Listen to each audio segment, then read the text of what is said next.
오늘 점심도 맛있게 드셨나요? 5분 만에 할 수 있는 오늘의 주요 뉴스 8월 28일 뉴스런치 지금 시작합니다. 어제 코로나19 1일 신규 확진자 수가 400명대를 돌파했습니다. 최근 발견된 집단 감염 사례 중 눈에 띄는 케이스가 있는데요. 바로 서울시 구로구에 위치한 한 아파트입니다. 26일까지 확진 판정을 받은 5가구 8명이 같은 동, 심지어 같은 라인에 101호, 201호, 301호 이런 식으로 살고 있었다는 건데요. 아래쪽 3개 가구가 확진 판정을 받고 사이에 3개 층을 두고 또 2개 가구가 주르륵 확진 판정을 받았습니다.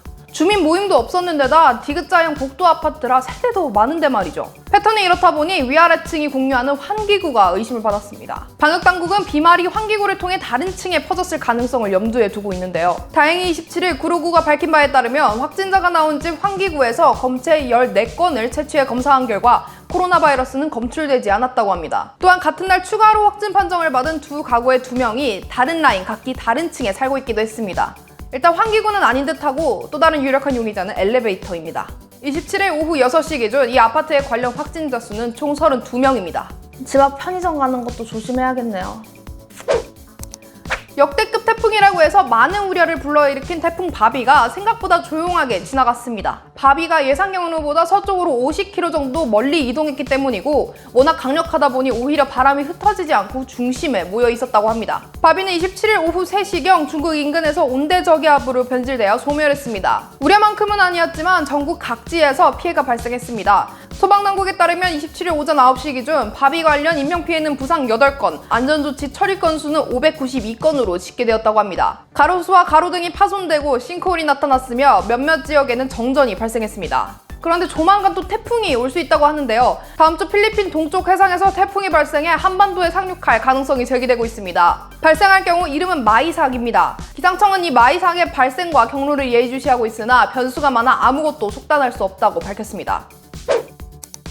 국회가 올해 2월에 이어 2번째 셧다운에 들어갔습니다. 더불어민주당 최고위원회를 취재한 국회 출입기자가 26일 오후 코로나19 확진 판정을 받았기 때문인데요. 본관과 의원회관 등 주요 시설이 29일까지 폐쇄한다고 합니다. 확진자와 동선이 겹치거나 가까운 곳에 앉아 있었던 6명의 의원들은 밀접 접촉자로 분류되어 2주간 자가격리에 들어갔고요. 조금 멀리 떨어져 앉아 있었던 이해찬 대표와 김태년 원내대표 등 더불어민주당 지도부는 능동감시자로 분류되었습니다. 의원들은 검사를 받았고 모두 음성 판정을 받았다고 합니다. 그러나 능동감시자로 분류된 의원들은 자가격리에선 벗어났지만 2주 동안 밀접한 모임은 자제해야 하고 조만간 재검사를 받아야 합니다. 차기 지도부를 뽑는 전당대회가 내일 열리는데 이해찬 대표라든지 전에 라디오 방송 때문에 자가격리 중인 이낙연 의원이라든지 지도부가 대다수 참석하지 못하는 상황입니다. 그래도 사회적 거리두기 2단계 및 3단계에 맞춘 계획이 있다고 하는데요. 지도부 축사는 영상 메시지로 가름하는 등 방역 지침을 철저히 준수할 거라고 하네요.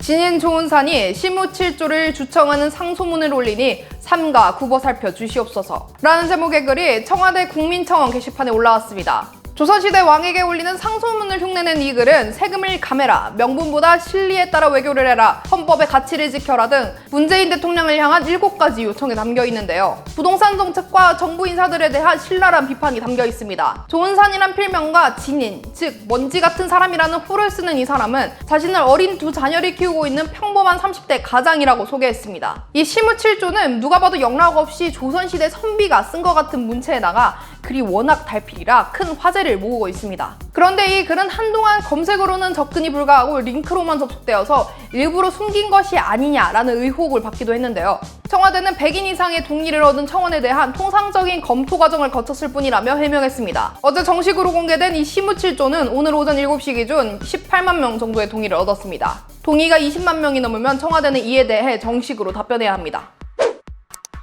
여성가족부가 성인지 감수성 향상 교육용 도서 7종을 전량 회수하는 결정을 내렸습니다. 이 책들은 여성가족부의 나다움을 찾는 어린이 책 교육 문화산업의 일환으로 선정된 것인데요. 원래 공공도서관, 서점 등에서 우수한 성인지 감수성 도서로 소개되고 나다움 책장 사업을 통해 전국 초등학교로 보급될 예정이었습니다. 이 중 하나였던 아기가 어떻게 태어날까라는 책은 70년대 덴마크에서 발간되어 유아용 성교육 자료로 오랫동안 쓰였는데요. 성관계 장면을 적나라하게 보여주는 사파와 문구, 성관계를 신나고 멋진 일, 재미있는 일이라고 설명하는 부분이 포함되어 있습니다. 이에 대해 국회 교육위원회 전체회의에서 미래통합당의 김병욱 의원이 아이들을 조기 성애화할 위험이 있으며 보기 민망할 정도라고 말하면서 논란이 시작되었습니다. 또한 김 의원은 마음이 자꾸 끌린다면 이라는 책을 두고 동성애 자체를 자연스러운 것으로 표현하고 있다며 문제 삼았습니다. 이에 여성가족부는 문화적 수용성 관련 논란이 있음을 감안해 해당 기업과 협의하여 도서를 회수할 예정이라고 밝혔습니다. 사업에 참여한 초록어린이재단도 사업에서 빠지겠다는 뜻을 내비쳤습니다. 이 결정에 대한 반대의 목소리도 만만치 않습니다. 회수의 대상이 된 책들은 외국에서 다양한 상까지 받은 책들이며 성에 대해 쉬쉬하는 것은 더 이상 시대에 맞지 않고 아이들이 정확한 성 관련 지식을 습득하는 것이 필요하다는 주장입니다. 현재 네티즌들 사이에서도 갑론을박이 이어지고 있습니다.